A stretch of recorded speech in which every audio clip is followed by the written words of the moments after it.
City vision hot topic స్వాగతం. సహజంగా driving licence కోసం ఆర్టీ ఆఫీస్కి వెళ్తాం.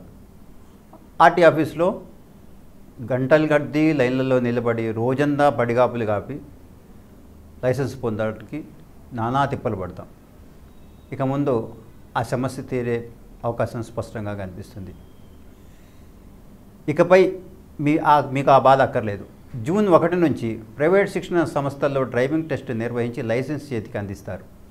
డ్రైవింగ్ లైసెన్స్ విధానంలో కేంద్రం భారీ మార్పులు చేస్తూ నిబంధనలను జారీ చేసింది. వచ్చే నెల 1వ తేదీ నుంచి అంటే జూన్ 1వ తేదీ నుంచి ఇది అమల్లోకి రానుంది.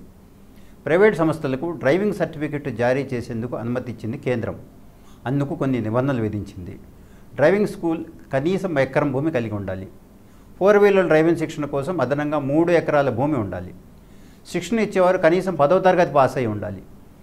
డ్రైవింగ్లో 5 ఏళ్ల అనుభవం ఉండాలి. బయోమెట్రిక్ టెక్నాలజీపై ప్రాథమిక అవగాహన కలిగి ఉండాలి. ఇవన్నీ ఉంటేనే ప్రభుత్వం ఆయా సంస్థలకు అనుమతిస్తుంది. లైట్ వెహికల్ ట్రైనింగ్కు ఖచ్చితంగా 4 వారాల్లో పూర్తి చేయాల్సి ఉంటుంది. ఈ క్రమంలో కనీసం 29 గంటల శిక్షణ ఇవ్వాలి. ఇక థియరీ ప్రాక్టికల్స్ రూపంలో ఉండాలి. థియరీలో 8 గంటలు, ప్రాక్టికల్లో 21 గంటల శిక్షణ ఉండాలి. హెవీ మోటార్ వాహనాల డ్రైవింగ్కు 6 వారాల పాటు కనీసం 39 గంటల డ్రైవింగ్ ఉండాలి.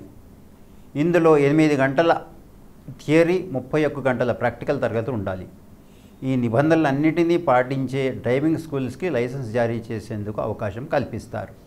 అయితే డ్రైవింగ్ లైసెన్స్లో జారీ చేసే అవకాశం ప్రైవేటు సంస్థలకు ఇవ్వడం పట్ల పలువురు మేధావులు ఆందోళన వ్యక్తం చేస్తున్నారు. ఇది ముందు అనేక సమస్యలకు మూల కారణమవుతుందని హెచ్చరిస్తున్నారు. డబ్బుకు కక్కుర్తిపడి ఏ నిబంధనలు పాటించకుండానే ప్రైవేట్ డ్రైవింగ్ స్కూల్స్ లైసెన్సులు జారీ ప్రమాదం ఉందని మేధావులు హెచ్చరిస్తున్నారు.